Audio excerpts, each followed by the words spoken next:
Ever since Kevin and Lisa have been making these videos about the mistakes and errors that the so-called English teachers on YouTube make, there has become a new genre of saying that errors and mistakes are a good thing. As a matter of fact, Lingua Marina, I think, even said, make as many mistakes as you want. My goal here is to encourage you to speak English as much as possible, to make as many mistakes as possible. Well, that works to a point, but I do want to talk about making mistakes when speaking English, and when a mistake is good and when a mistake is bad.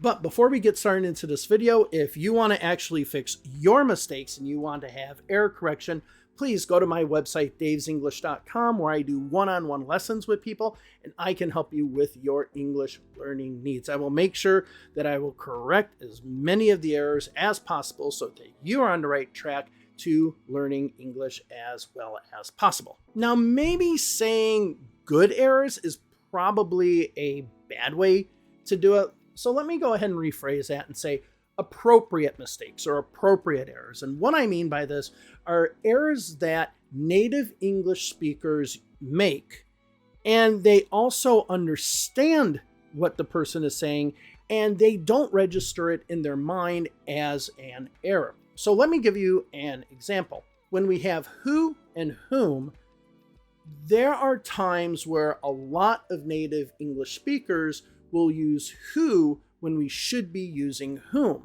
However, it is becoming more and more acceptable to use who when talking about an object, and people don't even notice that the mistakes are there. As a matter of fact, some of the editing software that we have out there right now aren't even making the distinction between who and whom. So we are actually seeing a change in how the grammar works. But at the same time, this is a mistake. This is a grammar error. And when somebody says who instead of whom, they are making a mistake. But again, it is basically accepted amongst people who speak English. Still, it is not deemed a mistake by an overwhelming majority of people who speak English. So that's the first thing. So let me give you another example as well, something that I actually probably say a lot, and it's a mistake I make a lot, but it is a mistake that a lot of native English speakers make. So I could say, yeah, there's a lot of problems here. Now, you probably already noticed the mistake. I said there's a lot of problems here instead of there are a lot, or there are a lot of problems here. I used to be, but I used is. I didn't use are. And this is a very common mistake that a lot of English speakers make. And if I actually said that to another native English speaker, chances are 98 out of 100 times, they wouldn't even know that there was an error made, and it would just go absolutely over their head. But it is understood.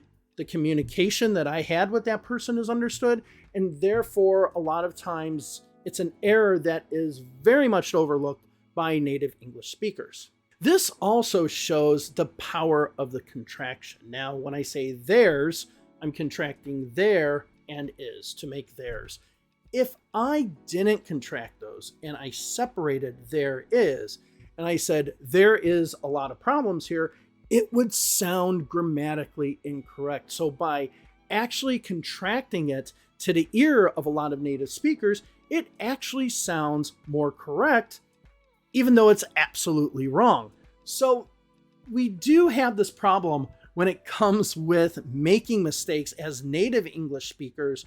We do it all the time, but if others are not correcting us, or we're not really having any difficulty understanding them, a lot of times these errors will go under the radar and nobody will even notice them. And these are errors that I would call the good errors, or the acceptable ones. The mistakes you make that even a native English speaker, they wouldn't even really notice that you're making mistakes at all. So that is the first group of mistakes and errors. Errors and mistakes that native English speakers usually make, and other native speakers don't notice that they're an error. They totally are unseen. They fly under the radar. Nobody really notices them. Now, the second group of errors are errors that people make that are done that native speakers notice are errors, but it doesn't hinder the ability to communicate. And this is about, I would say, an overwhelming majority of the mistakes that a lot of students make when learning English. So for example, one of these mistakes could be using a gerund when you should use an infinitive and vice versa. So you might say, I enjoy to swim, which would sound to a native English speaker like an absolute obvious error, because a native speaker would say, I enjoy swimming. And that's just kind of, put in our brain. We know that we use the gerund in that situation, but you might accidentally use the infinitive, I enjoy to swim, which would be incorrect. However, even though it's a mistake, it doesn't take away from the communication and the understanding of what the speaker is trying to say. So if somebody came to me and they say to me, I enjoy to swim, I know it's a grammatical error, but I also know what they're saying. And the most important thing about learning a language is that it is not a test. It isn't about getting 100% of the grammar or the words or whatever correct. It's about the effectiveness of communicating. And when you're able to effectively communicate, that helps you. Now, you might use the wrong grammar, you might use the wrong words, but if you are understood, then that will help. The third mistake would be a mistake that is easily identifiable to a native English speaker, but yet it also makes it that you cannot communicate your idea clearly. And this is a lot harder. Now, a lot of these mistakes can actually be more down to pronunciation. So when I'm listening to students from certain countries, it's much, much harder for me to understand their pronunciation compared to other countries. So pronunciation is one of the areas where you can really see this inability to communicate, which is what we're really talking about, actually hindering the process of understanding and knowing what somebody is saying. And the same thing can be with grammar and with word choice or anything like that. If somebody says, I too go for my walk in where to go for, that's a word salad. I don't know what it is. Now, in that situation, the idea or whatever somebody's saying is not being conveyed. It is not being given correctly. So therefore, as a native speaker, I can't even deduce from the few words that there are what idea they're trying to get across. I heard the word walk, so they're talking about walking. But besides that, I really don't know what else this person is trying to communicate to me. And this is that third group where you just are using the wrong grammar, the wrong words, the wrong pronunciation, and the person who is listening to you cannot comprehend what you are saying. And yeah, that's it for the short video today. I just wanted to talk about what an acceptable, I guess acceptable would be the best word, what an acceptable mistake is, what a bad mistake is. But the most important idea when it comes to making these mistakes is that you want to be able to be understood. Again, if you said, I enjoy to swim, it's a mistake, but I know what you're saying.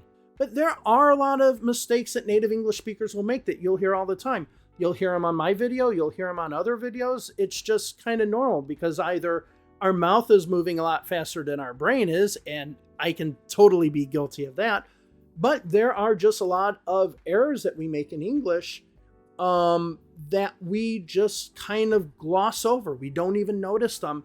But again, if they're acceptable in English amongst native speakers, then it's really less of a problem. Is it technically an error? Yes. Is it deemed an error? Yes.